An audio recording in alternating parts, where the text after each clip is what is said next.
Sebagai tanda makhluk hidup tersebut akan mengalami pertumbuhan dan perkembangan.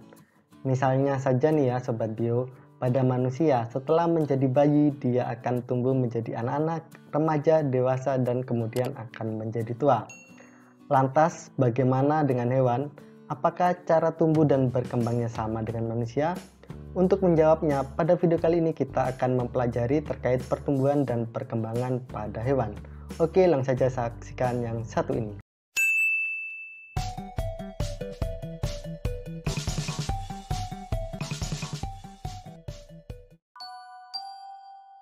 Sebelumnya kita bahas dulu ya apa itu pertumbuhan dan perkembangan. Untuk pertumbuhan sendiri adalah proses perubahan dan pertambahan ukuran akibat pembelahan dan pembesaran sel ditandai dari bertambahnya ukuran seperti tinggi, berat, panjang, serta bentuk tubuh. Kemudian, pertumbuhan itu bersifat irreversibel dan tetap. Kemudian, pertumbuhan dapat diukur secara kuantitatif dalam satuan ukuran panjang dan berat. Lalu, apa itu perkembangan? Perkembangan adalah proses perubahan bentuk dan pendewasaan akibat perubahan struktur dan fungsi sel. Adapun untuk perkembangan bersifat kualitatif ya, jadi tidak dapat diukur. Lanjut ke pertumbuhan dan perkembangan pada hewan.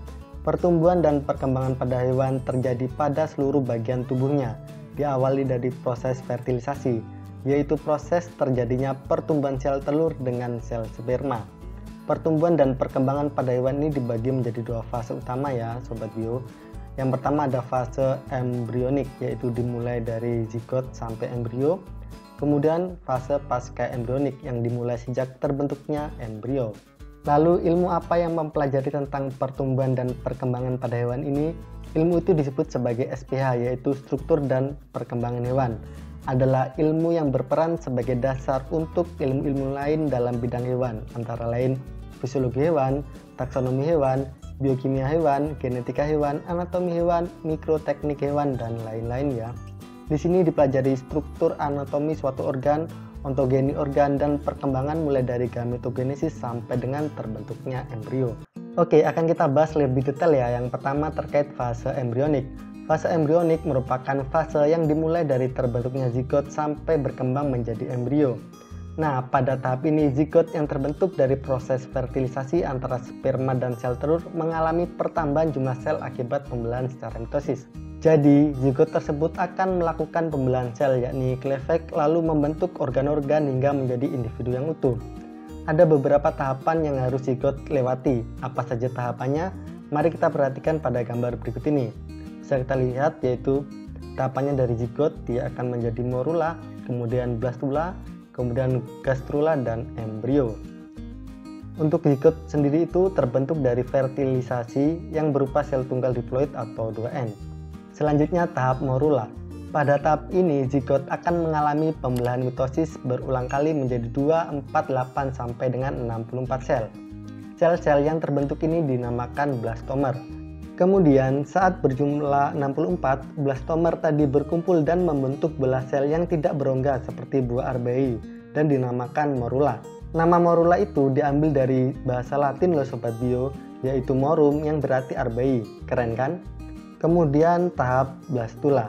Selanjutnya sel-sel morula terus membelah diri dan akhirnya membentuk suatu bola berongga yang berisi cairan dan kita kenal sebagai tahap blastula. Nah, untuk rongga pada bagian tengah blastula dinamakan blastosol, sedangkan tahap pembentukan blastula disebut blastulasi. Tahap gastrula ini bentuk lanjutan dari blastula. Pada tahap ini ditandai dengan pelekukan tubuh yang semakin nyata, lalu timbul lapisan dinding tubuh embrio serta organ tubuh atau gastrosol. Nah, proses ini kita sebut gastrulasi. Lubang tempat pelekukan itu kelak akan berkembang menjadi anus yang disebut blastopor. Gastrula adalah zigot yang telah mengalami implantasi dan invaginasi dan memiliki lapisan embrionik. Apa itu implantasi? Implantasi adalah peletakan zigot pada endometrium untuk membentuk membran kehamilan. Implantasi dilakukan oleh sel luar blastula yang disebut sel trophoblast. Adapun untuk invaginasi adalah proses pembentukan archenteron pada gastrula. Bagaimana mekanisme invaginasi? Nah, Sobat Bio bisa lihat pada gambar itu ya. Jadi mekanismenya adalah yang pertama itu ada blastula akan membentuk lekukan blastofor pada salah satu kutubnya. Kemudian ada lekukan. Lekukan tersebut kemudian membentuk saluran yang disebut archenteron dan lapisan embrionik. Archenteron dapat dibentuk secara yang pertama protostomia, yaitu invaginasi dimulai dari mulut ke anus. Adapun filum yang melakukan ini adalah Porifera, Coelenterata, Platyhelminthes, Nematelminthes, Annelida, Arthropoda, dan Mollusca. Kemudian dapat dibentuk secara deuterostomia, yang mana invaginasi dimulai dari anus ke mulut. Adapun untuk filum yang melakukan ini adalah Echinodermata dan Chordata. Kemudian lapisan-lapisan embrionik. Lapisan embrionik yang pertama ada ektoderm, dibentuk dari sel-sel epiblast atau kutub animal. Lalu yang kedua ada endoderm, dibentuk dari sel-sel hipoblast atau kutub vegetal. Kemudian yang ketiga mesoderm, dibentuk dari kedua macam sel dan kutub dan berada di antara ektoderm dan endoderm. Kemudian macam-macam hewan berdasarkan lapisan embrioniknya, yaitu yang pertama ada diploblastik, yang mana tubuh tersusun atas lapisan ektoderm dan endoderm dan kadang terdapat lapisan mesoglea. Adapun filumnya Porifera dan Coelenterata. Kemudian ada tripoblastik, yang mana tubuh tersusun atas lapisan ektoderm, mesoderm, dan endoderm. Adapun untuk filumnya Platyhelminthes, Nematelminthes, Annelida, Arthropoda, Mollusca, Echinodermata, dan Chordata. Lalu macam-macam hewan berdasarkan rongga tubuhnya. Sebelumnya, apa itu rongga tubuh? Rongga tubuh merupakan bagian yang berada dekat mesoderm yang terbentuk pada hewan tripoblastik. Yang pertama tripoblastik asilomata, yaitu rongga tubuh tidak dapat ditemukan. Ini terdapat pada filum Platyhelminthes. Sobat Bio bisa perhatikan gambarnya.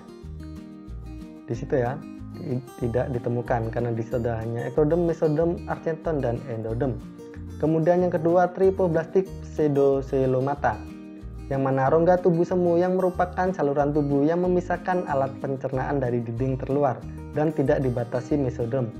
Adapun untuk filumnya ada Nematelminthes. Sobat Bio bisa perhatikan pada gambarnya untuk tripoblastik pseudocoelomata.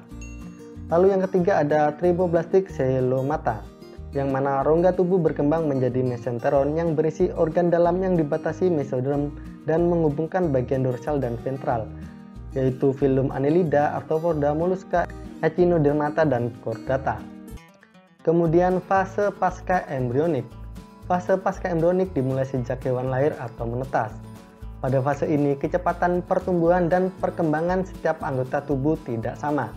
Kemudian, pertumbuhan ini juga tidak berlangsung secara terus-menerus, bisa berhenti setelah mencapai dewasa.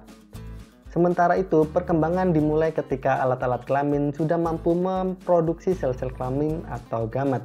Adapun untuk salah satu contoh dari fase embrionik ini adalah metamorfosis. Apa itu metamorfosis? Metamorfosis adalah proses perkembangan hewan setelah kelahiran berupa perubahan ukuran, bentuk, dan fungsi bagian tubuh hewan melalui stadium-stadium tertentu. Proses perubahan bentuk ini secara bertahap dari larva hingga menjadi dewasa. Adapun untuk metamorfosis pada hewan dibagi menjadi metamorfosis sempurna dan tidak sempurna. Metamorfosis umumnya terjadi pada kelas insekta, amfibi, dan Crustaceae.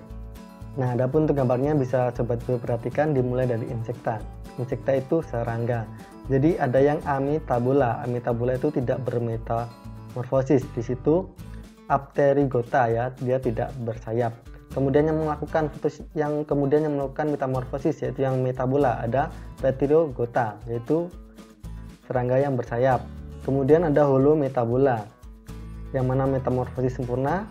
Kemudian ada juga yang hemimetabula, yaitu metamorfosis tidak sempurna. Bagaimana Sobat Bio? Itu tadi adalah video seputar pertumbuhan dan perkembangan pada hewan. Cukup mudah dipahami kan? Terus dukung channel Biopedia dengan cara subscribe, like, dan bagikan link video ini ke teman-teman Sobat Bio yang lainnya. Cukup sekian dari kami, terus tunggu video kami di channel Biopedia. Bye-bye.